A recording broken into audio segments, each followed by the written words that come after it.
موضوع الدرس في إثبات المعاد سورة الواقعة تفسير ابن كثير. الحمد لله رب العالمين والصلاة والسلام على أشرف الأنبياء وسيد المرسلين سيدنا محمد وعلى آله وأصحابه أجمعين. اللهم صل على سيدنا محمد وعلى آل سيدنا محمد كما صليت على إبراهيم وعلى آل إبراهيم في العالمين إنك حميد مجيد. أعوذ بالله من الشيطان الرجيم. بسم الله الرحمن الرحيم.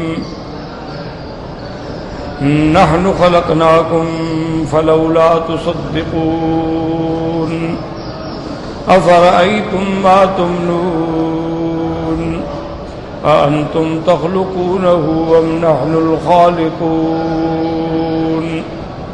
نحن قدرنا بينكم الموت وما نحن بمسبوقين على أن نبدل أمثالكم وننشئكم فيما لا تعلمون ولقد علمتم النشأة الأولى فلولا تذكرون. قال المؤلف والمفسر رحمه الله تعالى أدام النفع بعلومه وعلومكم في الدارين آمين إلى أن قال يقول تعالى مقررا للمعاد ورادا على المكذبين من أهل الزيغ والإلحاد من الذين قالوا أئذا متنا وكنا ترابا وإذا من أئنا لمبعوثون. اب مفسر رحمۃ اللہ علیہ ارشاد فرماتے ہیں کہ اللہ تبارک و تعالی نے معاد کو ثابت کرنے کے لیے اور مکذبین جو اہل زیغ ہیں، اہل ضلال ہیں، اہل الحاد ہیں، ان کے رد کے لیے فرمایا. وہ اہل زیغ جو ہے وہ یہ کہتے تھے اَإِذَا مِتْنَا وَكُنَّا تُرَابًا وَإِذَا مَنْ أَإِنَّا لَمَبْعُوثُونَ کہ جب ہم مر جائیں گے، مٹی ہو جائیں گے، ہڈیاں ہو جائیں گے، کیا ہم دوبارہ اٹھائے جائیں گے. وَقَوْلُهُمْ ذَلِكَ صَدْرَ مِنْهُمْ عَلَى وَجْهِ التَّكْذِيبِ وَالِاسْتِبْعَادِ ان کا یہ کہنا جو ہے دلالت کر رہا ہے کہ وہ تکذیب کر رہے ہیں اور ان کے نزدیک دوبارہ اٹھنا جو ہے وہ بہت بعید ہے. فقال تبارک و تعالی اب اللہ نے ان کا رد فرمایا نحن خلقناکم اے نحن ابتدانا خلقکم بعد ان لم تکونوا شیئا مذکورا. اللہ نے فرمایا میرے بندے غور کرو اس بات کے سب سے پہلے ہم نے تم کو پیدا کیا جبکہ تمہارا کوئی نام و نشان بھی نہیں تھا. افلیس الذی قدر علی البداۃ بقادر الاعادۃ جو پہلے پیدا کرنے پہ قادر ہے کیا وہ دوبارہ پیدا کرنے پہ قادر نہیں ہے. بلکہ وہ طریق الاولا والاحرا وہ تو جو پہلے پیدا کر سکتا ہے وہ دوبارہ پیدا کرنا تو اس کے لیے اور زیادہ بہتر ہے اور آسان ہے. وَلِهَذَا قَالَ فَلَوْلَا تُصَدِّقُونَ فَهَلْ لَا تُصَدِّقُونَ بِالْبَعْثِ تم کیوں بعث کی تصدیق نہیں کرتے ہو، تم کیوں قیامت کا اقرار نہیں کرتے ہو. ثم قال تبارک و تعالی مستدلا علیہم بقولہ اب اور اس کے بعد اللہ تبارک و تعالی نے دوسرے دلائل ذکر فرمائے. پہلے تو یہ تھا کہ ہم نے تم کو پیدا کیا، اب اس پر دلائل ہیں. افرأیتم ما تمنون أأنتم تخلقونه أم نحن الخالقون أي أنتم تقرونه في الأرحام وتخلقونه فيها أم الله الخالق لذلك. اللہ پاک نے فرمایا یہ جو پانی تم ٹپکاتے ہو کیا اس کو ارحام میں تم پہنچاتے ہو. ہمیشہ میاں بیوی ملتے ہیں لیکن بچہ نہیں پیدا ہوتا، تو جب اللہ چاہتے ہیں تو وہ نطفہ جا کے اس قرار پکڑتا ہے. یہ تم کرتے ہو کہ ہم پیدا کرنے والے ہیں، ہم چیز بنانے والے ہیں. ثم قال تعالی نحن قدرنا بینکم الموت قدرنا کا معنی صرفناہ بینکم ہم نے تمہارے اندر موت کو چلایا. وقال الضحاک صحابہ فی بین اہل السماء والارض آسمان والے ہوں یا زمین والے سب کے لیے موت نے آنا ہے. وما نحن بمسبوقین علی ان نبدل وما نحن بعاجزین ہم اس بات پہ عاجز نہیں ہیں کہ تمہیں بدل کے اور مخلوق پیدا کر دیں.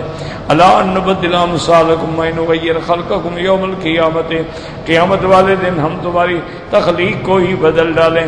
وننشئکم فیما لا تعلمون، اور تم کو پیدا کریں ایسی صفت و احوال پہ کہ جن کو تم جانتے بھی نہیں ہو۔ ثم قال تبارک و تعالی وَلَقَدْ عَلِمْتُمُ النَّشْأَةَ الْأُولَىٰ فَلَوْلَا تَذَكَّرُونَ۔ اے قد علمتم، تم جان چکے ہو، ان اللہ انشأکم بعد لم تکونوا شیئا مذکورا، وہی ذات ہے جس نے تم کو پیدا کیا جبکہ تمہارا کوئی نام بھی نہیں تھا، نشان بھی نہیں تھا۔ فخلقکم وجعل لکم السمع والابصار والافئدہ، پھر اللہ پاک نے تمہیں پیدا کیا، پھر اللہ نے تمہیں قوت سامعہ، قوت باصرہ اور دل عطا فرمایا۔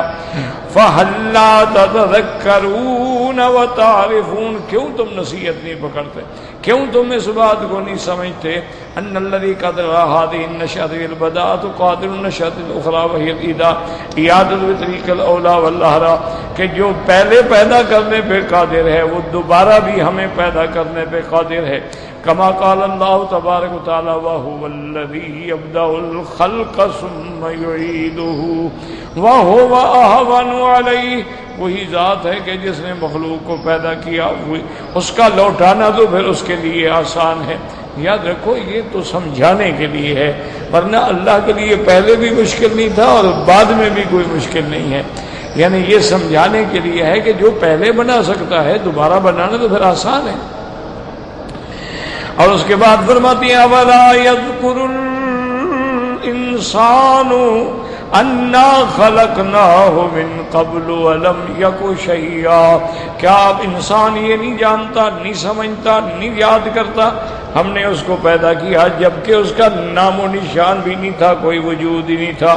اولم یر الانسان انا خلقناہ من نطفۃ، کیا انسان یہ بات نہیں دیکھتا کہ ہم نے اس کو پیدا کیا نطفے سے؟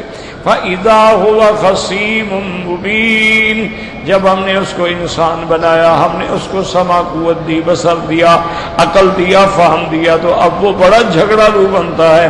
وضرب لنا مثلا ونسی خلقہ، اب مثالیں دیتا ہے حالانکہ اپنی پیدائش کو وہ بھول گیا۔ قال من یحیی العظام وہی رمیم، کون ہے جو ان ہڈیوں کو دوبارہ زندہ کرے گا جب وہ بوسیدہ ہو گئیں؟ اللہ نے فرمایا قل یحییھا الذی انشأھا، وہی ذات دوبارہ زندہ کرے گی جس نے ان کو پہلے بنایا ہے۔ وہو بکل خلق علیم، اور اس کو اپنی مخلوق کے ذرے ذرے کا علم ہے۔ وقال تعالی یحسب الانسان ان یترک سدی، کیا انسان سمجھتا ہے کہ ہمیں ایسے چھوڑ دیا جائے گا، کوئی حساب نہیں، کوئی قیامت نہیں، کوئی بات نہیں؟ الم یک نطفۃ من منی یمنی ثم کان علقۃ فخلق فسوی فجعل منه الزوجین الذکر والانثى أليس ذلك بقادر على أن يحيي الموتى؟ بلى وقادر وأنا على ذلك من الشاهدين۔ أفرأيتم ما تحرثون أأنتم تزرعونه أم نحن الزارعون؟ لو نشاء لجعلناه حطاما فظلتم تفكهون إنا لمغرمون بل نحن محرومون أفرأيتم الماء الذي تشربون أأنتم أنزلتموه من المزن أم نحن المنزلون؟ لو نشاء جعلناه أجاجا فلولا تشكرون أفرأيتم النار التي تورون أأنتم أنشأتم شجرتها أم نحن المنشئون؟ نحن جعلناها تذكرة ومتاعا للمقوين فسبح باسم ربك العظيم سبحان ربی العظیم. یقول تعالیٰ افرأیتم ما تحرثون شق الارض بساطها والبذر فیہا. اللہ فرماتے ہیں میرے بندے یہ بتلاؤ کہ کیا تم تو بنا زراعت کرتے ہو، پیدا کرتے ہو، تمہارا کام تو ہے تحرثون کہ تم زمین کو پھاڑ کے، زمین کو بنا کے بیج ڈال دیتے ہو. انتم تزرعونہ اے تنبتونہ فی الارض، کیا پھر زمین میں ان کو تم اگاتے ہو؟ ام نحن الزارعون اے بل نحن الذین نقرہ قرارہ وننبتہ فی الارض. یہ ہماری طاقت ہے، ہماری قدرت ہے کہ ہم اس دانے کو اپنے مقام پہ بٹھاتے ہیں اور پھر اسی کے اندر سے تیرے لیے ہم رزق پیدا فرماتے ہیں. ایک شاخ اس کی زمین میں جا رہی ہے، ایک زمین سے اوپر نکل رہی ہے. قال ابن جریر حدثني احمد بن ولید القرشی قال حدثنا مسلم بن مسلم الجرمی قال حدثنا مخلد بن حسین عن هشام عن محمد عن ابی ہریرہ رضی اللہ تعالی عنہ قال قال رسول اللہ صلی اللہ علیہ وسلم لا تقولن زرعت ولكن قل حرست. حضور پاک صلی اللہ علیہ وسلم فرمایا تم یہ نہ کہا کرو کہ زرع تو میں نے پیدا کیا، ہاں یہ کہا کرو حرست تو کہ ہم نے زمین بنائی، زمین میں ہل چلائے، زمین میں بیج ڈالا، بس یہ ہمارا کام ہے. باقی اس کا پیدا کرنا اور کھیتیوں کا پیدا ہو تو اللہ کا کام. قال ابو ہریرہ رضی اللہ تعالی عنہ تسمع الى قوله تعالی، اس لیے اللہ فرماتے ہیں افرأیتم ما تحرثون، تمہارے ذمہ صرف حرث ہے. انتم تزرعونہ ام نحن الزارعون.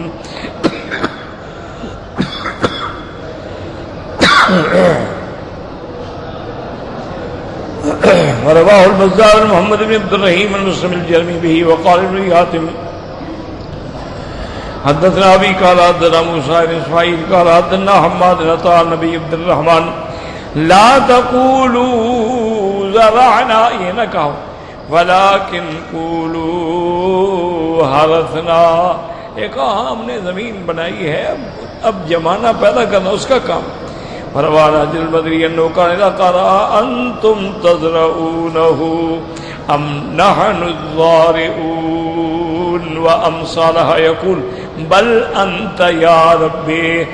یعنی جب حضرت حجر المدری جو ہیں وہ آیت پڑھتے تھے کہ کیا تم نے جمایا کہ ہم نے، تو کہتے بلا انت یا ربی، یا رب آپ نے جمایا، ہم نے کیا کیا. وقوله تبارک وتعالی لو نشاء لجعلناه حطاما أي نحن أنبتنا برزقنا ورحمتنا وأبقيناه لكم رحمة بكم ولو نشاء لجعلناه حطاما لأيبسناه قبل استوائه استحصاده. اللہ پاک نے فرمایا دیکھو یہ میری مہربانی ہے کہ میں نے تمہاری کھیتیاں پیدا کی اپنے لطف سے، اپنی رحمت سے، پھر ان کو تیرے لیے باقی رکھا. اگر ہم چاہتے تو اس کے پکنے سے بھی پہلے خشک کر کے ختم کر دیتے، چورا چورا کر دیتے. فضل تم تفکرون ثم فسر ذلك، پھر تم بیٹھتے باتیں کرتے. انا لمغرمون بل نحن محرومون. اے لو جعلناه حطاما، اگر ہم اس کو خشک کر کے ختم کر دیتے لظللتم تفکرون فی المقالۃ، تم مختلف قسم کی پھر باتیں کرتے. فتقولن تعالی انا لمغرمون اے لملکونا، کہ یہ ہم پہ بہت بڑا گھاٹا پڑا. وقال مجاہد ذکر انا لمولئ بنا، بھی ہم تو اسی میں الجھے رہ گئے. وقال قتادہ معذبون، مغرمون مانا ہم عذاب ملا. وتارة يقولون بل نحن محرومون، بھی ہم تو تھے ہی محروم.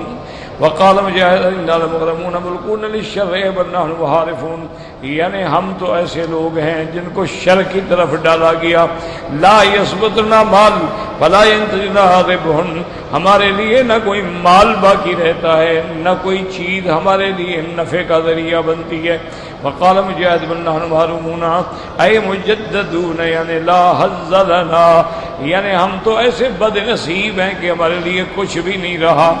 اس کے بعد قال بعض مجاہد تم تفکہون تعجبون، انہوں نے فرمایا ایک معنی یہ بھی ہے کہ تم تعجب کرو گے کہ کیا ہو گیا.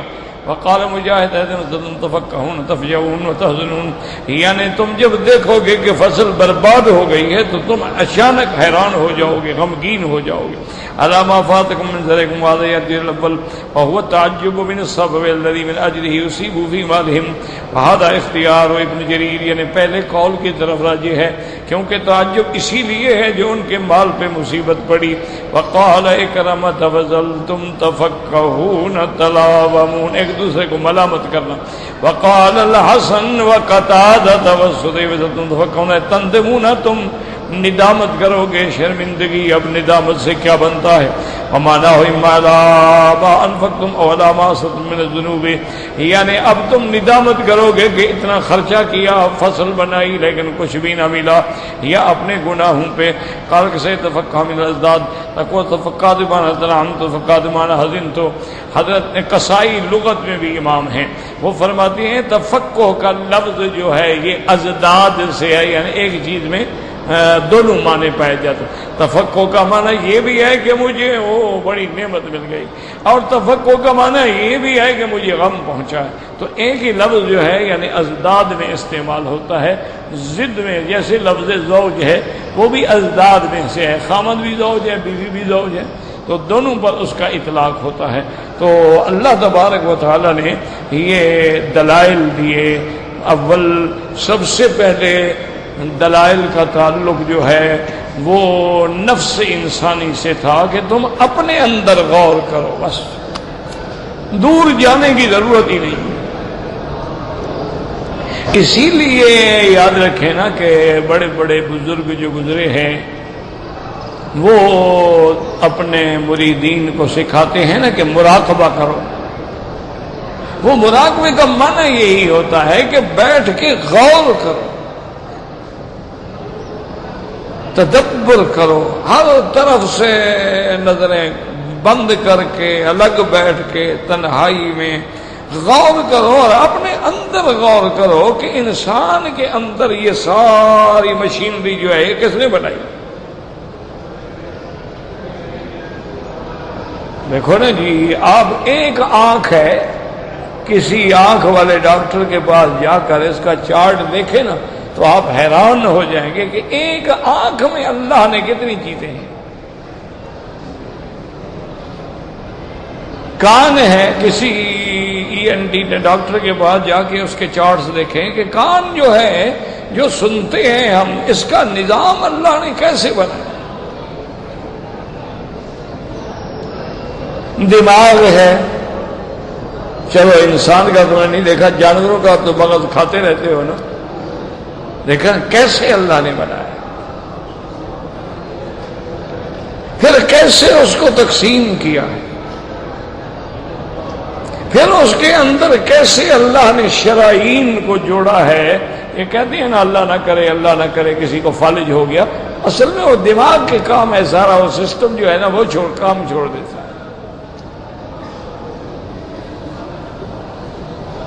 تو اگر اپنے اندر وفی انفسکم، اللہ نے فرمایا ساری دلائل تو تیرے اندر موجود ہیں، تو خود ایک عالم اصغر ہے کہ ہر چیز جو باہر ہے وہ تیرے اندر ہے.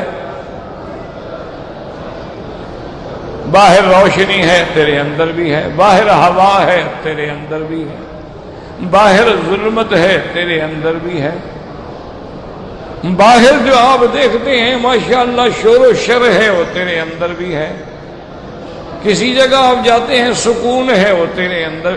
یعنی ہر وہ چیز جو اللہ نے اس عالم اکبر میں پیدا فرما دی تیرے اندر پیدا فرما دی، صرف یہ ہے کہ تم غور کرو.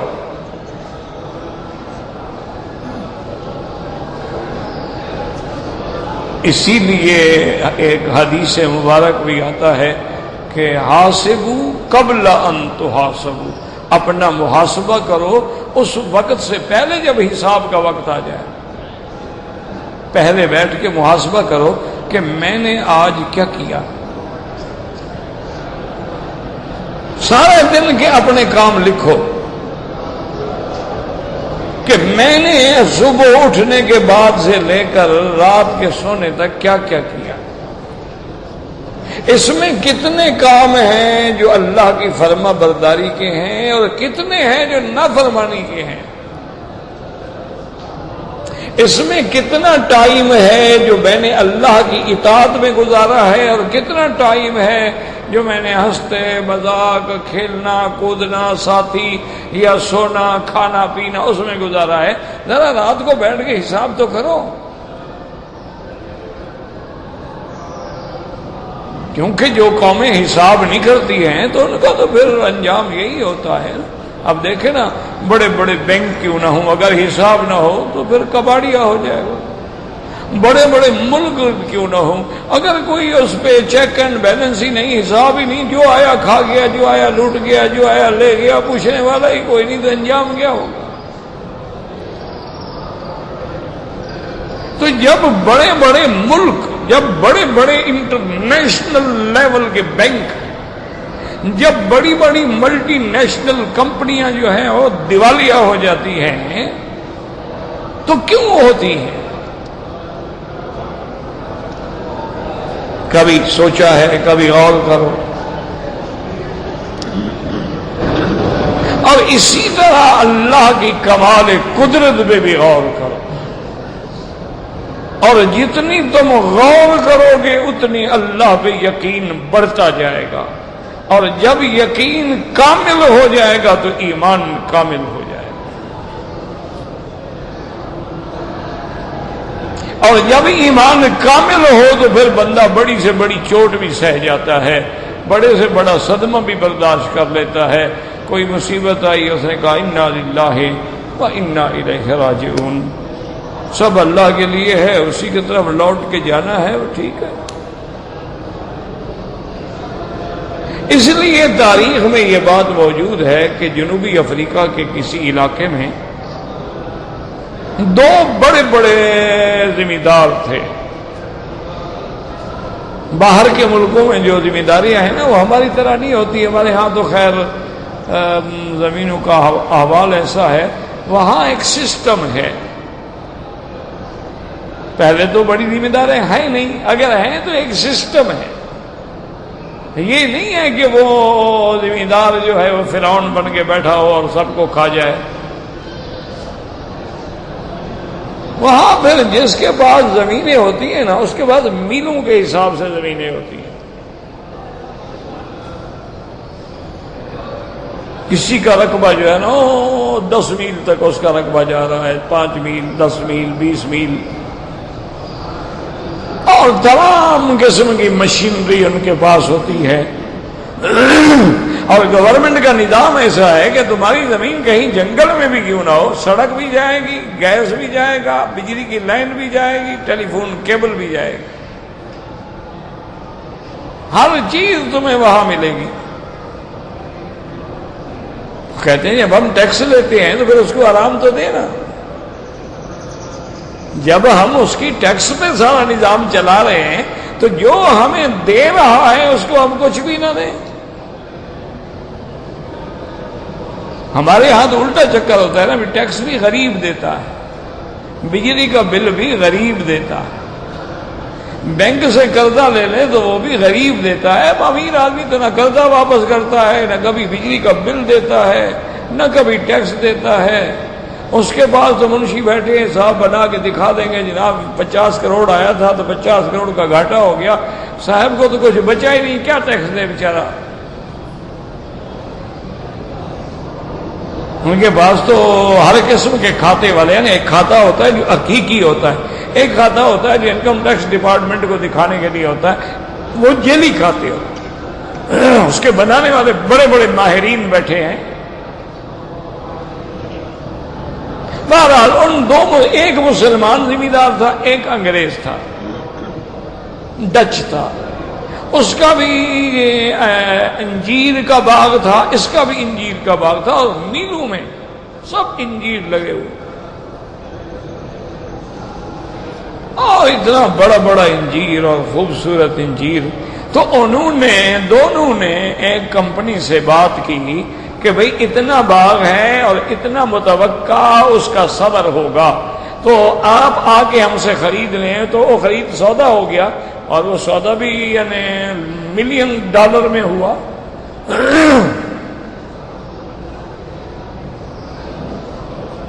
اب انہوں نے گھر میں بیٹھ کے حساب کر دیا کہ بھئی وہ لگایا تو ہم نے 5 ملین تھا، لیکن دیکھیں ہمیں 15 ملین مل رہا ہے، 10 ملین نفع ہے. دوسرے دن ان کی ہیلی کاپٹر سروس سے جانا تھا، چونکہ انجین زیادہ دیر تو رہ نہیں سکتا نا، خراب ہو جاتا ہے. تو جو لیتی ہیں نا پھر ان کے لیے کارگو ہیلی کاپٹر ہوتے ہیں. تو رات کو جناب خوش ہو کے آ گئے جی کل انشاءاللہ سروس آ جائے گی اور کمپنی مال لینا اتارنا شروع کرے گی. رات کو جو چلی اندھیری طوفان آیا، وہ اتنا طوفان شدید تھا کہ پھل تو پھل، وہ درخت بھی ٹوٹ گیا. انجیر کا درخت بھی تو کمزور ہوتا ہے، کوئی ایسا مضبوط تو نہیں ہوتا. صبح کو جب وہ انگریز بڑا گھر سے جناب وہ ناشتہ واشتہ کر کے تیار ہو کے اور سوٹ پہن کے اور اپنی جیپ میں بیٹھ کے آیا تو آگے دیکھا تو تباہی ہو گئی. وہ تو پھل درخت ہی نظر نہیں آتے، سب چورا ہو گیا. وہ کھڑے کھڑے مر گیا، اس کو ہارٹ اٹیک ہو گیا صدمے سے، وہی کھڑے کھڑے مر گیا. مسلمان آیا، اس نے دیکھا سب کچھ چورا چورا ہو گیا، ملیا میٹ ہو گیا. وہ وہیں کھڑا ہو گیا، اس نے کہا انا للہ وانا الیہ راجعون اللہم اجرنی فی مصیبتی واخلف علی کل غائبۃ لی منک بخیر. اور انا للہ پڑھتا پڑھتا گھر آ گیا اور ٹھیک ٹھاک کچھ نہیں ہوا اس کو. اب یہ باتیں جب اخبارات میں آئیں کہ بھی ایک آدمی تو فوراً مر گیا، نقصان تو دونوں کا برابر ہے، اور دوسرے کو کچھ بھی نہیں ہوا، وہ چل پھر رہا ہے، کھا پی رہا ہے، ہنستا ہے، مسکراتا ہے، اپنا پھر رہا ہے. اس پہ انہوں نے تحقیق کی، ریسرچ کی، بڑے بڑے پڑھے لکھے لوگ بٹھائے، تو انہوں نے فیصلہ کیا کہ جو مر گیا اس کا کسی ذات پر ایمان ہی نہیں تھا نا، وہ بے ایمان تھا، بے دین تھا. اس کا ایمان تھا اپنی طاقت پر کہ میں نے کاشت، میں نے درخت لگائے، میں نے محنت کی، میں نے یہ کیا اور میں نے یہ کیا، اور سب کچھ ختم ہو گیا. تو اس کا دماغ اور دل جواب دے گئے. اس بندے کا اپنے اللہ کے ساتھ تعلق جڑا ہوا تھا، ایمان تھا اس کے اندر. اس کا ایمان تھا کہ جو ہوا ہے یہ اللہ کی طرف سے ہے. ما اصاب من مصیبت الا باذن اللہ، اللہ کے اذن کے بغیر کوئی مصیبت ہمیں نہیں آ سکتی. اس لیے اس کو کچھ نہیں ہوا. تو بات صرف یہی ہے میرے بھائی، انسان تو یہودی بھی انسان ہیں، نصرانی بھی انسان ہیں، ہندو بھی انسان ہیں، سکھ بھی انسان ہیں، تم بھی انسان ہو. تو پھر فرق کیا ہے؟ فرق صرف یہ ہے کہ مومن کا تعلق جو ہے وہ اپنے اللہ سے جڑا ہوتا ہے، ہر بات میں اس کا رجوع جو ہے وہ اللہ کی طرف ہوتا ہے. اگر خوشی ملتی ہے الحمدللہ، اگر غم ہوتا ہے انا للہ و انا الیہ راجعون. اس لیے میرے محبوب نے، محبوب دو عالم نے، رحمت دو جہاں صلی اللہ علیہ وسلم نے فرمایا کہ مومن کا تو ہر حال میں فائدہ ہی فائدہ ہے. اذا اصابتہ سراء شکر، جب اس کو کوئی خوشی پہنچتی ہے، آرام پہنچتا ہے، اللہ کا شکر کرتا ہے، پھر بھی ثواب ملتا ہے. اذا اصابتہ ضراء، اور جب اس کو مصیبت آتی ہے صبر کرتا ہے، اس پر بھی اللہ اس کو اجر دیتے ہیں. مومن تو ہر حال میں فائدے ہی فائدے میں، اس کو تو گھاٹا ہے ہی نہیں. وہ ایک بزرگوں کا لطیفہ ہے، صوفیہ حضرات کے کلام تو ایسے ہوتے ہیں نا، اسی لیے بزرگ کہتے ہیں نا کہ کلام صوفیہ در شریعت حجت نیست. صوفی لوگوں کی کلام حجت نہیں ہوتی شریعت میں، بس ان کی باتیں سن لیا کرو، کہ سمجھ آ جائے تو ٹھیک ہے، نہ آئے تو چپ کرو. کیوں؟ وہ بھی اپنے عشق میں ہوتے ہیں نا. پھر عاشق کا حال تو یہی ہوتا ہے نا جی. اس کو تو لیلا چاند میں بھی لیلا نظر آتی ہے اور پانی میں بھی لیلا نظر آتی ہے. عاشق کا تو کام یہ ہوتا ہے نا، بیچارہ مجبور ہے وہ. تو انہوں نے حضرت سری سکتی رحمت اللہ علیہ بہت بڑے ولی گزرے ہیں، وہ ان کا ایک شاگرد ان کو نوٹ کرتا رہا، 1 دن 2 دن 4 دن 10 دن 20 دن. اس نے کہا کہ میں جب دیکھتا ہوں حضرت مسکرا رہے. عجیب بات ہے، انسان ہے، کبھی خوش ہوتا ہے تو کبھی غمگین بھی تو ہوتا ہے، کبھی ہنستا ہے کبھی روتا بھی تو ہے نا، کبھی پیاس ہوتی ہے کبھی بھوک ہوتی ہے، کبھی دھوپ لگتی ہے کبھی سردی لگتی ہے. انسان حضرت کو جب دیکھو مسکرا رہے ہیں. ایک دن وہ اکیلے بیٹھے تھے تو اس نے کہا حضرت ہے تو بے ادبی گستاخی، لیکن بہرحال میں یہ بتا دیں کہ میں نے دیکھا ہے آپ کو کوئی غم ہی نہیں، آپ ہر وقت خوش رہتے ہیں، ہنستے رہتے ہیں، کوئی راز ہمیں بھی بتا دیں. وہ کہنے لگے بابا بات یہ ہے کہ میں خوش کیوں نہ رہوں، پوری دنیا میں جو بھی ہو رہا ہے وہ میرے منشے سے تو ہو رہا ہے. اسی میں مار کھا جاتے ہیں نا پھر لوگ کہ سب کچھ شاید صوفیاء کے ہاتھ میں ہے، وہ سب کچھ تو میری مرضی کے مطابق ہو رہا ہے. جب ہر کام میری مرضی کے مطابق ہو تو میں کیوں غم کروں؟ انہوں نے کہا حضرت آپ کی مرضی کے مطابق کیا، ہر کام تو اللہ کی مرضی سے ہوتا ہے، آپ کا کیا مطلب؟ انہوں نے کہا خدا کے بندے جب میں نے اپنی مرضی ہی ختم کر دی، اللہ کی رضا میں اپنے آپ کو فنا کر دیا کہ جو تیری رضا وہ میری رضا، بات ہی ختم ہو گئی، میری مرضی کیا.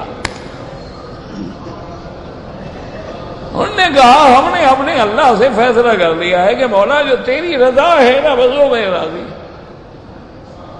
رضینا باللہ ربن، تو خوشی دے میں راضی، تو غم دے میں راضی، اولاد دے میں راضی، نہ دے میں راضی. جب تیری رضا پہ میں راضی ہوں تو انہوں نے فرمایا پھر گویا کہ وہ میری رضا بن گئی نا.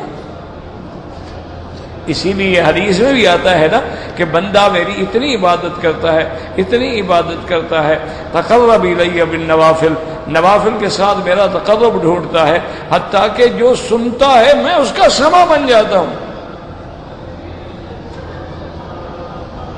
تو معنی یہی ہوتا ہے کہ اب وہ میری کلام کے بغیر دوسری کلام سنتا ہی نہیں، ادھر توجہ ہی نہیں، وہ سنتا ہی وہ ہے جس میں میں راضی ہوں.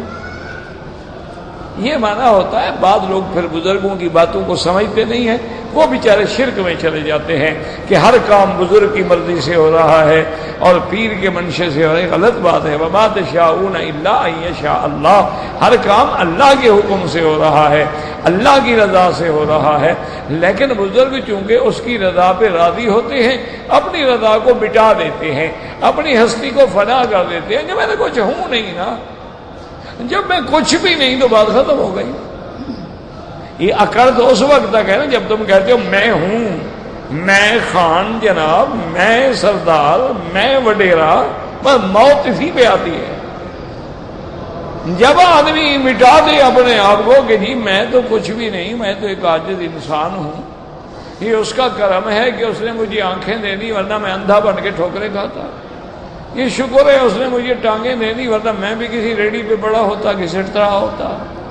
یہ تو اس کا شکر ہے مجھے سننے کی طاقت دے دی ورنہ میں بھی گنگا ہو کے بہرا ہو کے بیٹھا رہتا. اس لیے اللہ پاک فرماتے ہیں کہ سب کچھ پہ غور کرو کہ کون ہے بنانے والا. فرمایا فرائیتم الماء الذی تشربون، اللہ فرماتے ہیں جو پانی تم پیتے ہو، اانتم انزلتموہ من المزن ام نحن المنزلون. یاد رکھو پانی کبھی اللہ آسمانوں سے براہ راست بھی اتار دیتے ہیں، اور اللہ تبارک و تعالیٰ کبھی پانی جو ہے وہ بادلوں سے اتار دیتے ہیں. اانتم انزلتموہ من المزن بادل قالہ ابن عباس ومجاہد وغیرہ ام نحن المنزلون یقول بل نحن المنزلون. اچھا ایک بات یاد رکھو، آج کل یہ آ جاتے ہیں اعتراضات، وہ کہتے ہیں جی کہ بادلوں سے پانی اللہ جو کہتے ہیں میں اتارتا ہوں، وہ کہتے ہیں ہمارے پاس بھی ذرائع ہیں، ہم اپنے جہازوں کے ذریعے بادلوں کے اوپر جا کے اس کیمیائی مادے کو ڈال دیتے ہیں تو بادل جو ہیں برس پڑتے ہیں، تو ہم بھی تو اتار سکتے ہیں. تو یہ بات بھول جاتے ہیں بے وقوف کہ چلو تم نے جناب اس پہ بات، تمہیں کس نے بنایا؟ تمہیں بھی کسی کیمیاوی مادے نے بنایا ہے؟ اگر اللہ نے بنایا ہے تو پھر امانت وہی ہو گیا نا، کان یوں پکڑو یا کان یوں پکڑو۔ مسلمان سیدھی بات کرتا ہے کہ اللہ ہے اور تم اسباب میں کھو جاتے ہو۔ انتم انزلتموه من المزن ام نحن المنزلون لو نشاء جعلناه اجاجا یعنی ضعافا مرا، کڑوا بنا دیتے، لا يصلح للشرب ولا زرع، نہ وہ پینے کے قابل ہوتا نہ زراعت کے قابل ہوتا۔ افلولا تشکرون اے فہل لا تشکرون نعمت اللہ علیکم فی انزالہ المطر علیکم عذبا ضلالا، تم اللہ کی اس نعمت کا شکر کیوں نہیں کرتے ہو کہ اللہ تبارک و تعالی آسمانوں سے میٹھا پانی برساتے ہیں، میٹھا پانی پینے والا بڑا پسندیدہ۔ لکم منہ شراب ومنہ شجر فی تسیمون، پیتا بھی ہو کھیتیاں بھی اگتی ہیں، ينبت لكم به الزرع والزيتون والنخيل والأعناب ومن كل الثمرات إن في ذلك لآية لقوم يتفكرون۔ اللہ تمہارے لیے کھیتیاں اگاتے ہیں، زیتون اگاتے ہیں، کھجوریں بناتے ہیں، تمہارے لیے انگور بناتے ہیں، ہر قسم کے پھل تمہیں دیتے ہیں تاکہ شکر کرو اللہ کی نعمتوں کا۔ شکر کا معنی اللہ پر ایمان لے آؤ اور اللہ کے حکم پر چلو، یہ شکر ہو، صرف زبانی شکر نہیں ہوتا ہے۔ دیکھو یاد کرو کہ اللہ کی شان ہے۔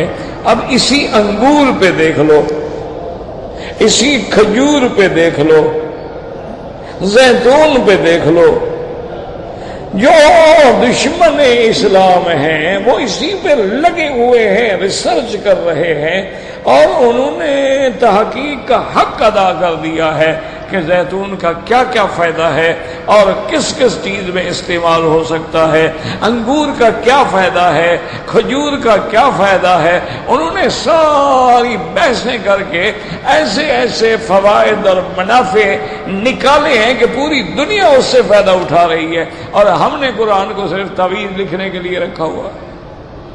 کیا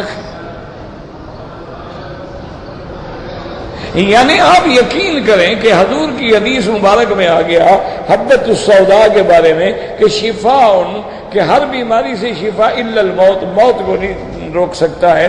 انہوں نے اسی حبۃ السوداء پہ جو بحث کی ہے نا جی، ساری یونیورسٹیاں لگ گئی اس پہ تحقیق کرنے کے لیے، آخر وہ اس انجام پہ آ گئے ہیں۔ وہ کہتے ہیں کہ اللہ نے اس حبۃ السوداء یعنی کلونجی میں اس میں اتنی طاقت رکھی ہے کہ یہ کینسر کو بھی روک دیتا ہے، یہ ایڈز کو بھی روک دیتا ہے، اور یہ تیرے بدن پر جو دشمن بیکٹیریا حملہ کرتے ہیں ان سب کو بھی روک دیتا ہے۔ اس کے اندر اللہ نے ایسی طاقت رکھی۔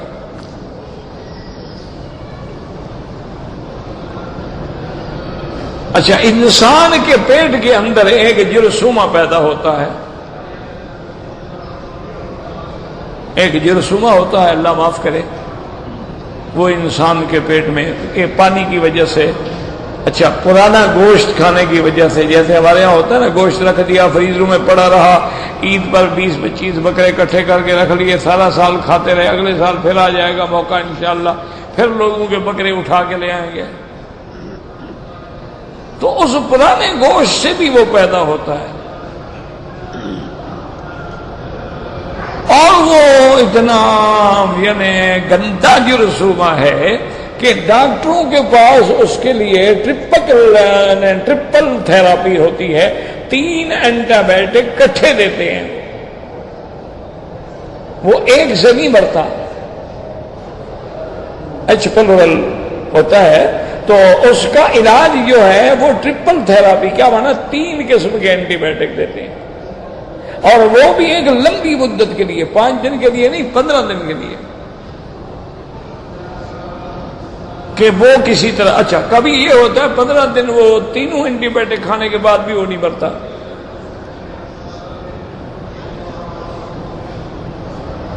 بس اس اینٹی بائیوٹک کا ایک فائدہ ضرور ہو جاتا ہے کہ اس سے آگے بیماریاں نہیں بڑھتی، السر نہیں ہوتا اور چیزیں نہیں ہوتی، لیکن وہ جب بھی آپ براز چیک کرائیں گے تو سٹول چیک کرائیں گے وہ پھر آ جائے گا، وہ نہیں مرتا۔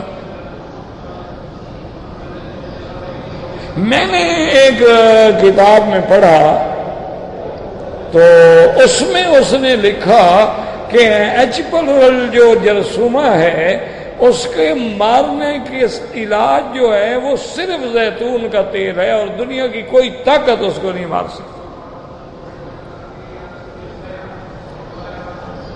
حرم میں بیٹھے تھے، میرا ایک دوست آئے مجھے ملنے کے لیے، کافی دنوں کے بعد ملے، بڑے کمزور لگ رہے تھے۔ انہوں نے کہا بھئی کیا ہوا؟ انہوں نے کہا جی مجھے یہ مصیبت ہو گئی ہے ایچ پلورل کی، اور علاج کرا کے اینٹی بائیوٹک کھا کے، تو صاف بات ہے آدمی کمزور ہی ہوگا نا جو مہینہ اینٹی بائیوٹک تین کھا رہا ہو۔ میں نے کہا تم یہ سب چھوڑ دو، صرف زیتون کا اچھا خالص تیل لے لو اور کوشش کرو کہ وہ یہ کیمیائی نہ ہو جو ڈبوں میں بند آتا ہے، بلکہ جو باہر سے آتا ہے نا سارے سے خود نکالا ہوا، وہ ڈھونڈنے کی کوشش کرو، اور 1 چمچ کھانے والا صبح نہار منہ اور 1 رات کو سونے کے وقت کھا لو۔ انہوں نے کہا جی بس آپ کیونکہ میرے بزرگوں کی اولاد ہیں، آپ کے کہنے پہ میں تعمیل کروں گا، زیتون کیا کرے گا؟ میں نے کہا یار تم استعمال تو کرو۔ میں نے کہا تم سارے اینٹی بائیوٹک چھوڑ دو، اور میں نے کہا 15 دن کے بعد پھر تم اپنا سٹول چیک کراؤ اور مجھے بتاؤ۔ 15 دن کے بعد آیا بڑا خوش کہتا جی وہ ختم ہو گیا۔ آپ تو بڑے حکیم ہیں۔ میں نے کہا حکیم ہوتا تو اپنا علاج نہ کر دیتا، میں 2.5 مہینے سے کھانستا پھر رہا ہوں۔ میں کہا حکیم نہیں ہے، کتاب میں پڑھا تھا تمہیں بتا دیا، اللہ نے فائدہ کر دیا۔ تو یہ اللہ کی نعمتیں ہیں، لیکن ہم نے قدر نہیں کی ہے، ہمارے ہاں قدر نہیں ہے۔ قرآن شریف ہے، بس سینے سے لگا لو، آنکھوں پہ لگا لو، چوم لو، سبحان اللہ، دونوں جہانوں کا بادشاہ، پر تیری مانیں گے ہم ایک بھی نہیں۔ یہ ہمارا مسلمان۔ جب بیٹی کو رخصت کرتے ہیں شادی کے موقع پہ، چادر لے کے قرآن اوپر رکھ کے، میری بیٹی کی قرآن کے سائے کے نیچے سے جا رہی ہے، چاہے وہ ڈانس کرتی ہوئی جا رہی ہو۔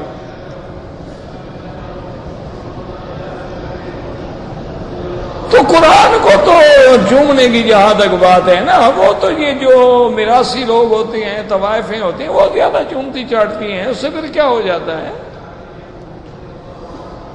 عمل کرنا ہے، عمل، یہ نہیں کہ طاقوں میں سجایا جاتا ہوں اور دھو کے پلایا جاتا ہوں۔ قیامت میں قرآن یاد رکھو، قرآن اگر مدعی بن کے کھڑا ہو گیا نا پھر جہنم ملے گی۔ قال رب ان قوم اتخذوا هذا القرآن مہجورا، وہ لوگ ہیں جنہوں نے قرآن کو چھوڑ دیا۔ اب اس لیے اللہ تبارک و تعالیٰ فرماتے ہیں غور کرو تمہارے لیے میں نے کیا کیا نعمتیں پیدا کی۔ وقال ابن ابی حاتم حدثنا ابی قال حدثنا عثمان سین مرہ قال حدثنا فضیل المرزوق عن جابر نبی جعفر نبی صلی اللہ علیہ وسلم قال شرب الماء قال، حضور پاک میرے آقا میرے محبوب صلی اللہ علیہ وسلم جب پانی پیتے تھے تو فرماتے تھے الحمدللہ الذی سقانا عذبا فراتا برحمتہ ولم یجعلہ ملحا اجاجا بذنوبنا۔ حضور فرماتے تھے اللہ تیرا شکر ہے کہ تو نے پانی مجھے میٹھا پلایا، میٹھا بنایا ہے، ہمارے گناہوں کی وجہ سے کڑوا نہیں کر دیا، اگر کڑوا کر دیتے تو ہم کیا کر سکتے؟ تو اللہ کا شکر ادا کیا کریں، قرآن پڑھا کریں، قرآن سمجھا کریں، حدیث پڑھا کریں، حدیث سمجھا کریں، اور علماء کی صحبت میں بیٹھ کے مسائل کو سمجھا کریں۔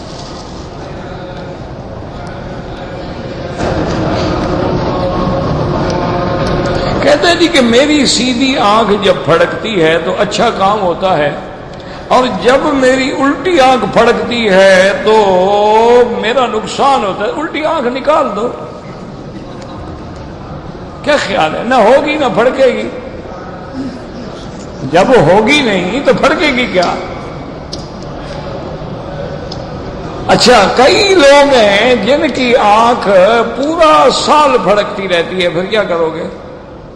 یہ اللہ کے بندے اعصاب اندر ہوتے ہیں، پٹھے ہوتے ہیں آنکھ کے، وہ جب کمزور ہوتے ہیں تو وہ پھڑکنا شروع کرتے ہیں، ان میں نہ نفع ہے نہ نقصان ہے، نفع دینے والا بھی اللہ ہے۔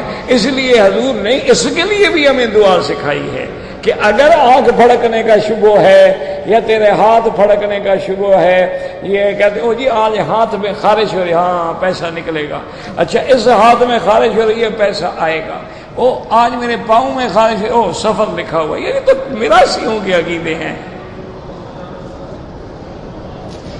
یہ کوئی مسلمانوں کے عقیدت ہے، یہ ہندوؤں کے عقیدے ہیں۔ تو اس پر بھی حضور نے فرما دیا کہ تم اگر ضعیف الاعتقاد ہو، تمہیں شک پڑتا ہے، تو اگر ایسا ہو تو یہ پڑھ لیا کرو، اللہم لا طیر الا طیرک، لا خیر الا خیرک ولا الہ غیرک، 3 دفعہ یہ دعا پڑھ لیا کرو، کچھ بھی نہیں ہو۔ اللہم لا یأتی بالحسنات الا انت ولا یذهب بالسیئات الا انت لا حول ولا قوت الا باللہ، 3 دفعہ پڑھ لو، کبھی کچھ پھڑکنے وڑکنے سے کچھ نہیں ہوگا۔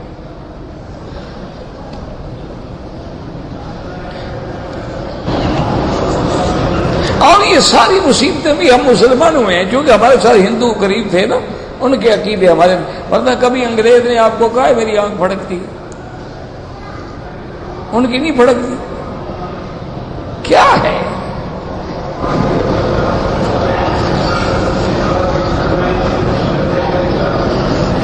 کہتے جی کہ حضور جب مکے سے ہجرت کر کے مدینہ منورہ آئے تو مدینے والوں نے خوشیاں منائیں، بالکل خوشیاں منائیں۔ حضور جب تمہارے ملک میں آئے تم بھی خوشیاں مناؤ،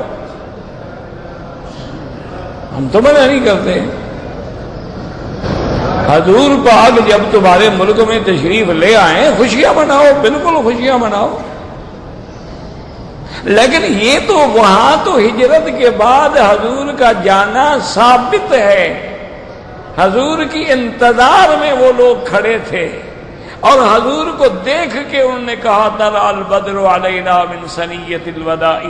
پھر حضور ابو ایوب کے گھر میں مہمان ہوئے، تو تم جو مناتے ہو، مثلا تمہارے ایک ملک میں 1,00,000 جگہ پر اگر تمہارا میلاد منایا جا رہا ہو تو حضور کس کس جگہ آتے ہیں؟ اور اگر حضور تمہارے پاس چلے جاتے ہیں جہاں بہت بڑا مجمع ہو، تو روضے پہ جو سلام پڑھ رہے ہیں ان کا کیا ہوگا؟ یہ دلیل ہے، ایسی دلیلیں دیتے ہو، ایسے مسئلے ثابت ہوتے ہیں۔ اللہ کے بندے، وہ ایک ہجرت ہے، ایک حقیقت ہے، ایک واقعہ ہے۔ وہ کون بدبخت انسان ہوگا کہ حضور آئیں اور وہ خوش نہ ہو؟ یہ کوئی بات ہے؟ تم حضور کا آنا ثابت کر دو، ہم تمہارے ساتھ کھڑے ہو جائیں گے۔ اور پھر یہ بھی بتاؤ، حضور آتے ہیں صرف روح مبارک آتی ہے یا روح مال جسد آتی ہے؟ اور پھر حضور کا ایک روح مبارک ہے جو ہر جگہ پہنچتا ہے؟ اگر روح مال جسد آتی ہے تو پھر ہم سب کو نظر آنا چاہیے۔ حضور جب ہجرت کے لیے مدینہ پہنچے تو سب کو نظر آئے یا کسی کو نظر آئے کسی کو نظر نہیں آئے؟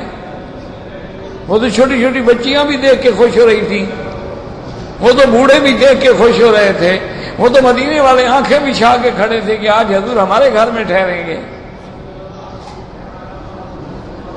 اور مدینے والوں نے تو وعدہ ہی لیا تھا کہ یا رسول اللہ، ہم ایک وعدہ ہم کرتے ہیں، ایک وعدہ آپ کریں۔ حضور نے فرمایا بتاؤ کیا بات ہے؟ انہوں نے کہا حضور ایک وعدہ ہم کرتے ہیں، جب آپ مکے والوں کو چھوڑ کے مدینے آئیں گے نا، ہم اپنی جان مال آل اولاد سب آپ پہ قربان کر دیں گے اور آپ کے ساتھ کبھی بے وفائی نہیں کریں گے۔ تو حضور نے فرمایا ٹھیک ہے، تم مجھ سے کیا وعدہ چاہتے ہو؟ انہوں نے کہا یا رسول اللہ، جب آپ مدینے آ جائیں نا پھر ہمیں چھوڑ کے نہ جائیں۔ حضور پاک بھی جوش میں آ گئے، فرمایا فیکم احیا و فیکم اموت، مدینے والوں میں زندہ بھی اب تمہارے ساتھ رہوں گا اور موت بھی میری تمہارے ساتھ۔ میرے بھائی یہ دلیلیں نہیں ہوتی ہیں کہ فلاں نے خوشی منائی تھی، یہ کیا بات ہوئی؟ حضور فتح مکہ کے موقع پہ آئے، کو حالات پیش آئے، حضور مینا میں تشریف لائے، یہ دلائل تو نہیں ہوتے نا۔ میں نے تمہیں عرض کر دیا تھا کہ دلیل کا معنی ہوتا ہے اللہ نے قرآن میں حکم دیا ہو کہ میرے پاک نبی کا جب 12 تاریخ میلاد کا وقت آئے تو تم سب لوگ میلاد منایا کرو۔ اب تم کو اللہ نے کہا صلاۃ و سلام پڑھو، تو وہ تو ہم روز ہر نماز میں پڑھتے ہیں، پھر صحیح میلاد منانے والے تو ہم ہیں نا کہ 12 ربیع الاول والے، ہم تو ہر نماز میں پڑھتے ہیں السلام علیکم ایھا النبی ورحمۃ اللہ وبرکاتہ۔ اور دلیل ہوتی ہے کہ چلو قرآن میں نہ ہو تو اللہ کا رسول فرما دے۔ تو جب حضور پاک نے میرے بھائی، میں نے عرض کیا، اذان سکھلائی، تکبیر سکھلائی، نماز پڑھنا سکھلایا، ہاتھ باندھنا سکھلایا، رکوع کرنا سکھلایا، سجدہ کرنا سکھلایا، وضو کرنا سکھلایا، استنجا کرنا سکھلایا، خلال کرنا سکھلایا، احرام باندھنا سکھلایا، یہ نہیں سکھلایا کبھی 12 ربیع الاول کو میلاد منایا کرو۔ اگر ایسی کوئی دلیل ہے تو کوئی ضد نہیں، ضد تو جاہل کرتے ہیں۔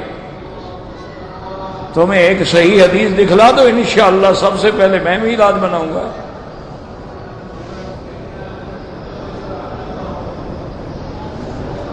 باقی کوئی حوالہ دے دیجیے فلاں بزرگ مناتے تھے، تو بزرگوں کا عمل دلیل نہیں ہوتا۔ دلیل فقط یہ ہے کہ میرے پاک نبی کا قول ہو، فعل ہو، فرمان ہو، یا پھر صحابہ نے، خلفاء راشدین نے ایک سنت کا اجرا کیا ہو، یا پھر صحابہ کا اجماع ہو گیا ہو۔ اب جیسے دیکھیں نا 20 رکعت نماز ہے تراویح کی، تو وہ کیا تھا کہ حضرت عمر نے حضرت ابی بن کعب کو حکم دیا کہ بھئی علیحدہ علیحدہ پڑھنے کے بجائے ایک جماعت میں پڑھو، اور پڑھو بھی 20 رکعتیں۔ تو جو صحابہ حضرت عمر کے زمانے میں تھے سب نے اس میں اتفاق کر لیا، اجماع ہو گیا۔ اب اس کا کوئی منکر نہیں ہو سکتا۔ اگر کوئی انکار کرتا ہے تو اللہ اس کو ہدایت دے، اور تو ہم دعا ہی کر سکتے ہیں۔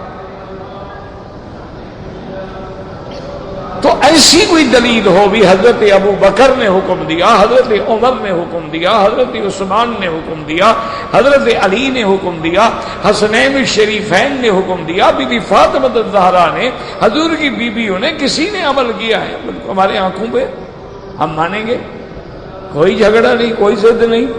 لیکن تم ادھر ادھر کے کان نہ پکڑو، اس سے مسئلے نہیں حل ہوتے۔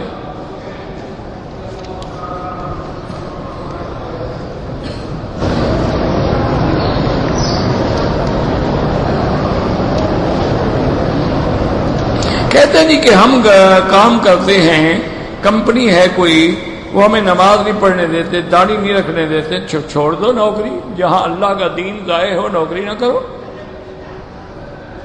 جہاں دین نہ ہو اس جگہ کو چھوڑ دو، اور جو چیزیں فرض میں رکاوٹ ہوں اس کو تو فوراً چھوڑ دیں۔ اور ایسی کمپنی کے بارے میں یہاں حکومت اسلام کی ہے الحمدللہ، یہاں قاضی ہیں، عدالتیں ہیں، قرآن ہے، فقہ ہے، فیصلے ہیں۔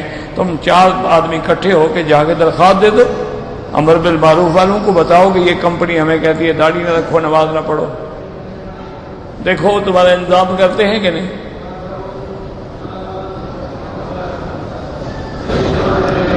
میری روزی تنگ ہے، مجھے شک ہے کہ نظر لگ گئی ہے، تو شک کا علاج تو میرے پاس کوئی نہیں، باقی توبہ زیادہ کرو، استغفار زیادہ پڑھو، اللہ روزی میں برکت عطا فرمائیں گے۔ نظر لگتی ہے لیکن ہمیں کیا پتا۔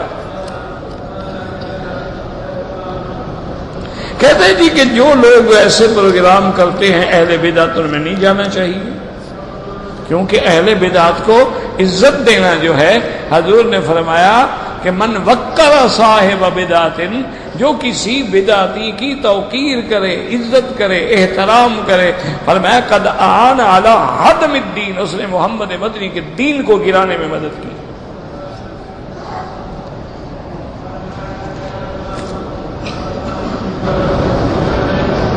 پتہ نہیں کیا کوئی بندہ کہتا ہے بندہ پہلے باندر پہلے انسان تھا تو باندر کو مل کے پتہ کر لو، وہ ساری باتیں مجھ سے تو نہ پوچھو نا.